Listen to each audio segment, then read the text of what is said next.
My name is Christina, a 25-year-old recluse. Although I'm not unemployed and not in education or training, my family might see me as such, particularly my brother. Why did I end up this way? Well, it's because of my mistrust in people, which stems from my experiences in middle school. Even though I say mistrust, the causes are various, and in my case, it was mainly because I was ignored. I'm not sure why, but it seems to be the result of people around me not finding me interesting because I was only interested in machines. I've always loved tinkering with computers, and I was good at anything related to machines, which made me useful at home. However, that was short-lived. As my grades at school started to suffer and I spent more time playing with computers than hanging out with friends, my parents began to worry. By the time I graduated from elementary school, they started scolding me. How long are you going to keep playing with machines? As I went through my middle school years while being scolded by my parents, I gradually began to think that I shouldn't be doing what I wanted to do. After that, I would isolate myself in my room when school was off so that my parents wouldn't notice, completely cutting off all contact with the outside world. This led to more people calling me weird or dangerous, and I gradually began to become isolated at school as well. My only ally during this time was my brother Keith. From a young age, he was good at flattering me and knew how to get me motivated. With Keith's support, I was able to graduate from compulsory education, but I didn't go on to high school and instead spent my time doing jobs that I could do on a computer at home. Right after graduating from middle school, around the age of 16, I was able to work part-time, so I used that money to buy old computers, disassemble them, and freely rebuild them from scratch. This hobby of mine paid off, and by the time I turned 20, I was able to build computers that could be sold. Then things quickly changed when I started a business where affordable computers were readily available, and I was soon well known. At 25, I have made a small fortune and have even managed to earn an income that allows me to put $2,500 into my parents' household every month and still have money left over. Although I had talked to my parents about my job several times, they didn't understand it, and after a few arguments, they established the stance that as long as I could support myself, they didn't care what I did. Thanks to this, my parents no longer interfered with my actions because I was contributing money and I was able to live freely at my parents' house. However, the one who didn't think highly of me was my brother. My brother, who had been my ally and the only one who understood me when I was a student, used to be very kind. But maybe he got fed up with his sister, who, even after turning 20, was still holed up in her room at her parents' house, continuously tinkering with machines. Eventually, he started to act harshly towards me whenever he saw me, and since I wasn't the type to stay quiet, conflicts with my brother increased, and now we're on bad terms. Our relationship took a further turn for the worse after my brother got married. It seems that my brother's wife was a woman he'd been involved with since his high school days, but she had never thought highly of me after hearing about me from my brother, and she didn't like the fact that she had become my sister-in-law, and seemed to have instilled something in my brother. As a result of this continued situation, I came to be called the plague of the family home. Even though I was isolated in my room, I felt my heart wasting away from the relentless malice aimed at me, clearly different from the worried words of my parents. My parents' home, which had been a comfortable place to be despite various criticisms, was transformed overnight into a den of enemies. I no longer felt at ease, and I gradually felt my parents being won over and my allies disappearing. Despite this, I had sufficient income of my own, was properly contributing to the household expenses, and naturally had the right to isolate myself in my room. But I suppose I seemed like a freeloader to my brother and sister-in-law, who didn't understand what I was doing. They gradually started saying things like, "We're going to drive you out of the family home and live here with our parents." I was fully estranged from my brother and his plans to live in the family home by kicking me out, so I thought it wouldn't really matter if I left once I found a new place to live. After all, if I was being kicked out of the house, there would be no need to contribute to the household expenses like I had been doing, which meant I could save that money instead. It was something to be grateful for in a way. When I was considering leaving the family home, my brother suddenly started talking about inheritance. Apparently, my brother had misunderstood that the reason I could live comfortably, even though I was unemployed and holed up in my room, was because our parents had money. So when the subject of me leaving the house was brought up, I was told, "We'll take care of mom and dad, so we should inherit their assets. You should just renounce your claim to the inheritance." The reason our parents could live their lives doing what they liked at home every day without working was precisely because of the living expenses I was providing. I didn't think they could continue to live as they had without that money, but in my brother's eyes, I was just a burden holed up in my room. I thought I might as well leave as things were, but I decided to confirm one more time out of compassion. "Are you really okay with me leaving?" I asked. My brother laughed at me condescendingly and said, "We'd be glad if you could just get out already." I realized once again how little he understood. He doesn't get it at all.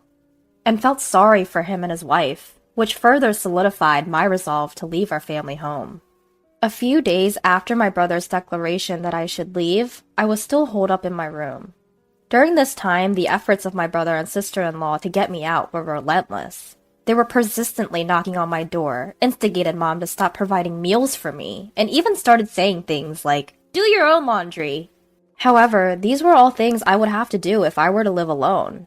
I didn't find it particularly troublesome. It wasn't like I was just letting things happen and accepting what I was told. I was having my place unfairly taken away from me. Of course, I was not going to let it go without preparing for some revenge. I am good with machines. Perhaps my brother had forgotten that. He didn't realize what it meant for me to have free access to a computer. I am not so magnanimous or gullible as just to quietly leave when I'm told to. My brother's marriage, with me being a shut-in sister, was the only opportunity for our parents to see a grandchild. Knowing that my parents, who were blinded by this, approved of me leaving, I decided to set a trap that would be activated when I left the house. A trap that would start as soon as I left this house. Haha! Finally, I found a new place to live, finished the necessary procedures, and decided to leave my family home. Just before I left my family home, I left a parting message for my parents and brother. "I've been providing for the family, and you've forgotten all the good I've done. I hope you realize who the real curse on our family wealth is." My parents seemed taken aback for a moment, but they probably believed my brother would somehow manage. In the end, all three of them brushed off my words as sour grapes. I'm sure they didn't take what I was saying seriously.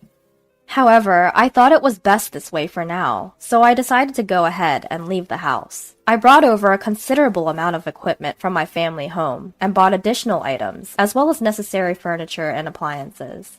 I arranged everything the way I liked it, furnished the place with my favorite interior design, and created a supremely comfortable space. I found myself working more efficiently than ever. Living alone was initially daunting, but it was so easy to live in this environment that I wished I had done this sooner. The locals were also very kind and friendly, and life was surprisingly comfortable. Since I left my family home and started doing everything myself, I've been having a blast, experiencing many things for the first time. In stark contrast to my fulfilling days, I wondered if life at my family home was getting tough since they lost my income. When suddenly, I got a call from my mother. "Hey, Christina, did you do something to our machines?" "What? Do something to the machines?" "Yeah, there's something off with the computers and electronics." "I have no idea about that. I used to look after them for free because we were family. But since you treated me like a nuisance and kicked me out, even if you're my parents, you'll have to pay the regular price." "What? You're really greedy. We're your parents. At least give us a discount." "Well, in that case, I'd prefer to give my friends a discount. Unlike you, my friends don't treat me harshly." "Fine, you cheapskate!" Inwardly, I thought, oh, it's that issue. And while relieved that another trap had not been sprung, I handled the situation. My mother, however, must not have liked my reaction. She hung up abruptly, like a petulant child, and even sent a spiteful email saying something along the lines of, "Mean kids lose their friends." It made me wonder who the real adult was. Honestly, it was self-centered, if not selfish. As for what I had done to the family computer, I had merely returned all the status adjustments I had been doing for free for my family back to their original state. I bet to a novice, it probably seems like the computer started malfunctioning on its own. When I told them to request the company to fix it as an individual, they threw a tantrum. But well, it's within my expectations, so I decided to let it be. 6 months after being kicked out of my home, and just as I was getting the hang of living alone, my father gave me a call. I hate to ask, but can you lend me some money? Excuse me? Lend you money? What do you mean? Well, it's just that your brother and his wife have been spending a bit recklessly. They seem to be under the impression that we're rolling in dough, and it's nothing but complaints from them. They're always saying things like, give us money to buy this, or give us money to go there. I have no idea about any of this. Why do you always come to me with everything? I mean, I've heard of daughters who live alone, sending money home, but parents asking their children for money? Isn't that something you're supposed to do out of generosity? That's easier said than done. Well, even $500 would help. I'm not giving you anything. I won't lend you money either. I have no intention of helping you out financially anymore. Of course, if you pay me for my services, I'll work on your machines. How? You've really become stingy. I guess what Mom said were true. During my unemployed years, he had the nerve to say things like, you used to do whatever you wanted at home, and he kept grumbling about other things. But I didn't care and just hung up. My father didn't send any emails, but he started calling more than twice a day, and I just thought, what troublesome parents I have. A few days after my father's constant contact, my brother, who seemed to be really in a bind, called me next. When I asked him why they were calling me in turn, he said, tell me why our family home was wealthy before. I suppose he must have had a hunch that their financial situation has obviously worsened since I moved out. But it's too late. My comfortable place is my current home. Both my work and life are entirely contained in this house, and there's no way I'm leaving it ever again. Is it maybe the reason our family was wealthy was because I was contributing $2,500 each month to the household? I didn't have to contribute that much, but I felt a sense of gratitude for being raised by my parents, so I gave more. So now, why would I continue to financially support a home that I was kicked out of? There's no way I would, right? I see. So that's why Mom and Dad's financial situation suddenly worsened. I'm sorry, but even if you ask me to come back, I have no intentions of doing so. I understand. Looking back now, what we did was terrible. I'm sorry. It's too late for apologies. Anyway, I have no plans to be involved with any of you in the future. Don't call me anymore. Hey, wait! Ignoring my brother's protests, I hung up the phone.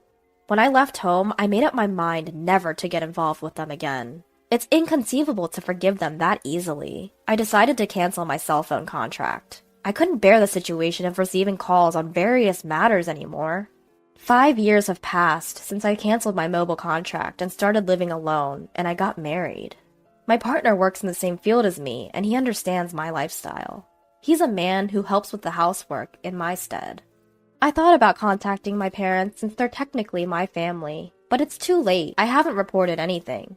However, my husband expressed his desire to greet my parents, and curious about the current situation, I hired a detective to investigate the situation at my family's home.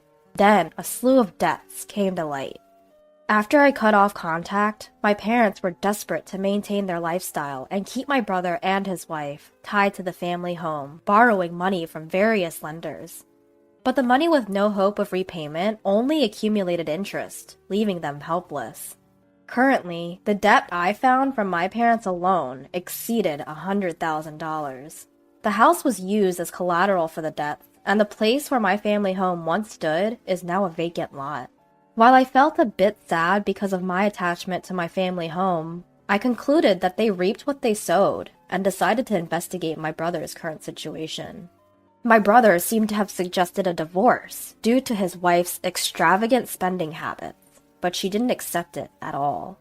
They're currently going through a divorce lawsuit, but this will not last long as it is both time and money consuming. His wife hired a lawyer from somewhere and is resisting the lawsuit, insistent on not parting with my brother, leaving her at an impasse. My brother and his wife don't have children yet, and it's just a rumor, but apparently my brother is infertile. Concerned, I sent a detective to the hospital where my brother and his wife were being treated, and it seems that he really was infertile, almost azoospermic, and was told by the doctor that natural conception was nearly impossible. My parents, who were hoping for a grandchild from my brother and his wife, and kicked me out when that didn't happen, were disappointed and ended the cohabitation. The family home was sold to pay off the debt. That was the pitiful state of my family now. This terrible situation was evident just from a casual investigation. It was clear that meeting these people in this state was not advantageous for me either, or my husband. After all, I have a kind husband now, 4 children, and a dog. We've bought a large home and are living the life that those people idealized. If they knew this fact, they would surely try to take advantage of it. I couldn't bear such a thing, so as soon as I knew this fact, I went to the local office and arranged so that my information could only be accessed through a personal disclosure request. And I made sure never to get close to those people from my side, and asked my husband to bear with not greeting for our marriage. My husband looked disappointed, but when I explained the current situation, he seemed to understand, and he hasn't said anything since. When the situation at my family home calms down a bit, and a time of reconciliation comes, I hope I can get along with my parents and brother.